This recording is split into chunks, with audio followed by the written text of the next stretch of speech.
እንደው ያንቺ ጭቅጨቃ ነው የሰለቸኝ። አሁን ምንድነው እንደዚህ? ኧረ ተይኝ እባክሽ ተይኝ እስኪ። ልቤን እኮ ነው ዝቅ ያለችው። እንደ ኑሮ ዝቅ እንዳለ ነው። ምንድነው? እኔ በቃ እንግዲህ ተናግሬያለሁ፣ ጨረስኩ በቃ። እኔ ደግሞ አልጨረስኩማ። እንዴ አልጨረስኩም። እስቲ ምንድነው የቀረሽ? እስቲ ልስማሽ። እስቲ ምንድነው? እየነገርኩህ አይደል እንዴ?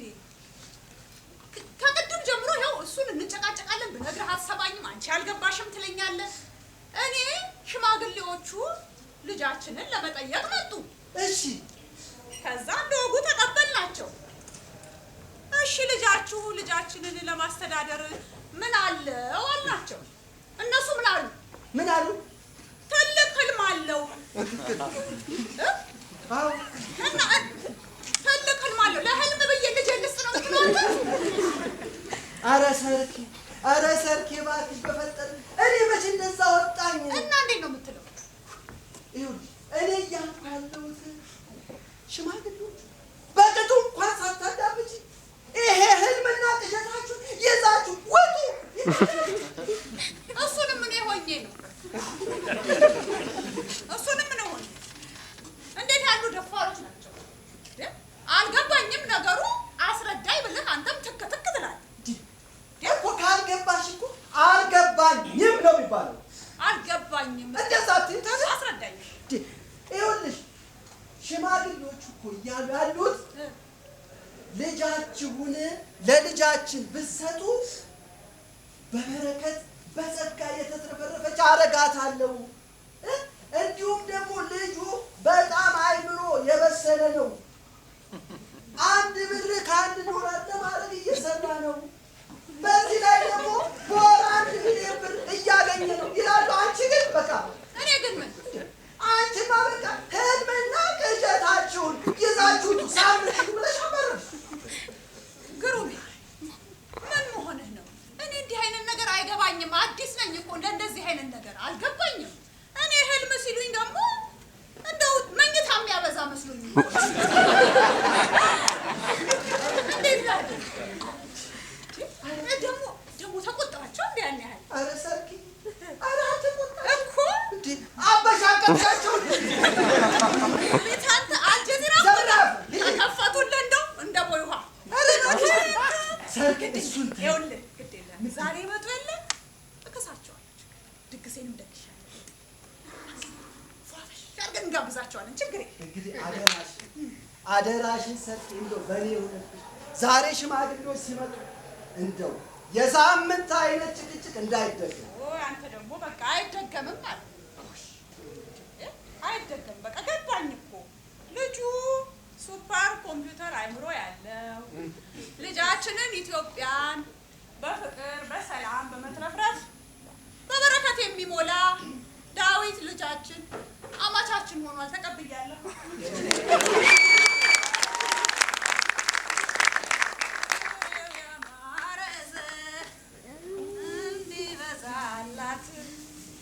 እናት ደስ ይላታል ልጅ ሲወለድ። እስኪ ዞር በል ሰርኪ።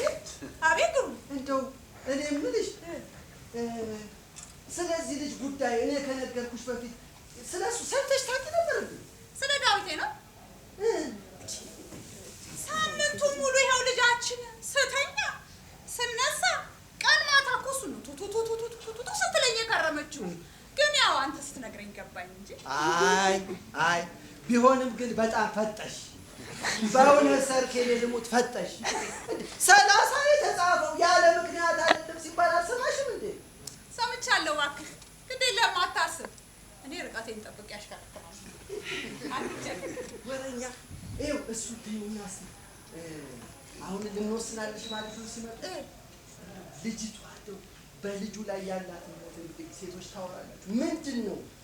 ምንም በዳዊቴ ላይ ያላት ምንም የተለየ ነገር የለም። ጥሩ አመለካከት ነው ያላት። ደግሞ እኔ እናንተ እኮ መረጥንላት። ታይ እንደዛ ይባላል። ኧረ እባክህ ረሳኸው እንዴ? እኔ እናንተ ስንጋባ ተዋውቀን ነው እንዴ የተጋባ ነው? ወላጆቻችን እኮ ናቸው ያጋቡ። ታዲያ እውነት ነው። ልክ ብለሻል። ለነገሩ ያ ዘመን እኮ ደግ ዘመን ነበር። እባክሽ ደግ ዘመን እኮ ያው ዘመን ነው። ሁሉም ዘመን የራሱ የሆነ ደግ ነገር አለው አይደል? ግሩም ካንቺ አሁን እኔ ቁርጥ ያለውን ነገር እንድትነግሪኝ ነው የምፈልገው። ሲመጡ ሌላ ጭቅጭቅ አልፈልግም።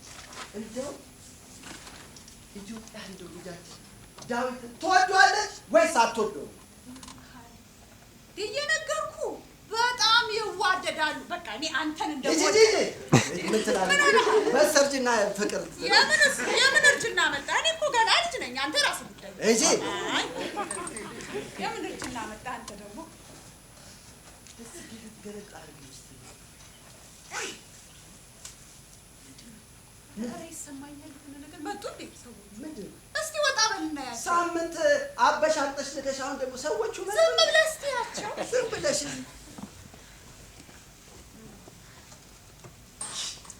ያ ከውካዋ የሆነ ልጅሽ ነው እባክሽ ነው እንዴ? ዝም ብሎ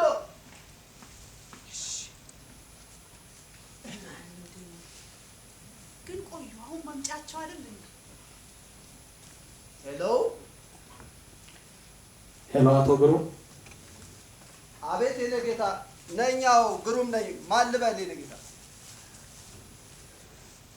እኔ ባለፈው ከመጡት ሽማግሌዎች ውስጥ አንዱ እውነቱ ነኝ። እዴ አቶ እውነቱ ሰላም ነው? ተይ ቤተሰብ ሰላም ነው? ምን ነው እየጠበቅናችሁ እኮ ነው። ምን ነው ቀራችሁ? ይቅርታ አቶ ግሩም። ምንድን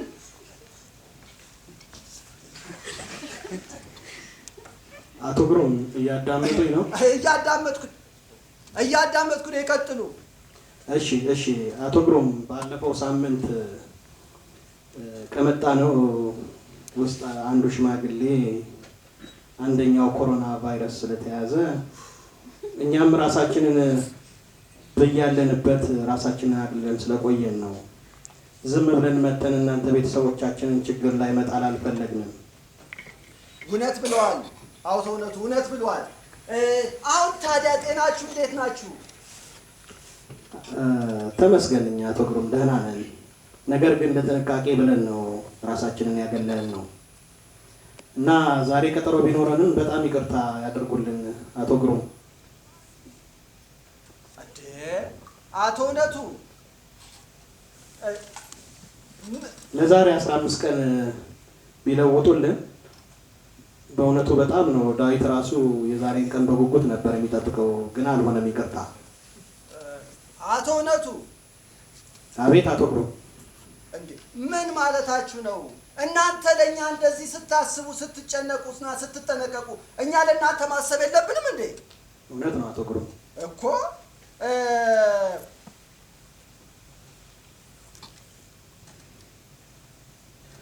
ችግር የለም። እኛ ቤተሰቦች ነን፣ ወደፊትም አብረን የምንኖር ነን። አዎ አሁን ከባለቤቴ ጋር እዚህ እየተነጋገርን ነበረ። እችን ቀን ዳዊት በጉጉት ነው የሚጠብቀው ስላላችሁ እኛም በቃ እውነት ነው። በጣም ነው ይሄን በጉጉት ሲጠብቅ የነበረው። በቃ እኛም እች ቀን በቃ ትሁን ብለናል። እናንተ ብዙ እየተመላለሳችሁ ደከማችሁ። በቃ መምጣት እራሱ አያስፈልጋችሁ። እውነቱን ነው አቶ ግሩም። እንዴ እውነት ብያለሁ። እውነት ስል አቶ ግሩም በጣም ነው የምናመሰግነው። ከእናንተ ጋር መዛመዳችን በጣም ነው ደስ ያለን። እናመሰግናለን።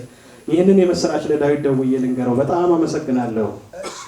እሺ ሰላም አምሹ። ሰላም ሁኑ። እሺ ሰላም አምሹ። እሺ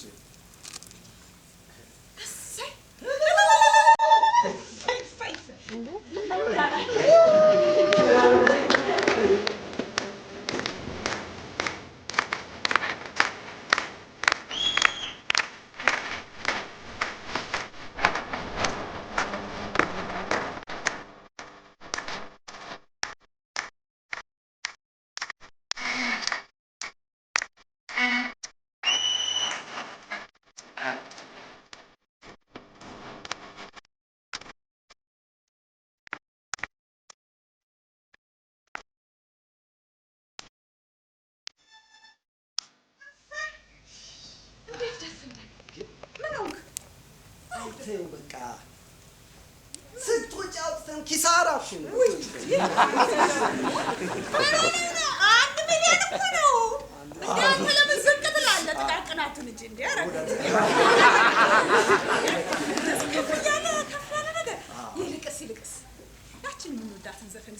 ዛሬ ለደስታችን ትንሽ ይሻላል።